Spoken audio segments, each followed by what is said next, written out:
Hi!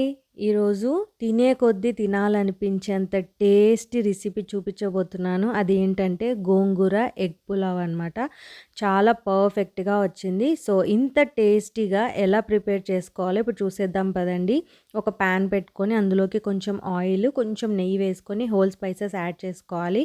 తర్వాత onion, పచ్చిమిర్చి అలాగే కొంచెం పుదీనా, అల్లం వెల్లుల్లి పేస్ట్ వేసి ఫ్రై చేసుకొని ఒక మీడియం టొమాటో కూడా వేసి ఫ్రై చేసుకోవాలి. తర్వాత గోంగూర, కొత్తిమీర, పచ్చిమిర్చి ఇలా పేస్ట్ చేసి ఇందులోకి యాడ్ చేసుకొని పచ్చివాసన పోయే వరకు ఫ్రై చేసుకోవాలి. ఇప్పుడు ఇందులోకి ధనియాల పొడి, జీరా పొడి, పెప్పర్ పౌడర్ అలాగే కొంచెం గరం మసాలా, కొంచెం పసుపు, టేస్ట్‌కి సరిపడా కారం వేసి మనము బాగా ఫ్రై చేసుకోవాలి. తర్వాత ఆల్రెడీ హాఫ్ అన్ అవర్ ముందు నానబెట్టి పెట్టుకున్న రైస్ వేసి తగినన్ని వాటర్, టేస్ట్‌కి సరిపడా సాల్ట్ వేసి లో టు మీడియం ఫ్లేమ్ మధ్యలో 90% రైస్‌ని బాయిల్ చేసుకోవాలి. ఇప్పుడు పక్కన ఒక ప్యాన్‌లో కొంచెం ఆయిల్, పసుపు, ధనియాల పొడి, జీరా పొడి, కారము, మిరియాల పొడి, అల్లం వెల్లుల్లి పేస్ట్ వేసి ఆల్రెడీ బాయిల్ చేసి పెట్టుకున్న ఎగ్స్‌ని మనము ఫ్రై చేసుకోవాలి.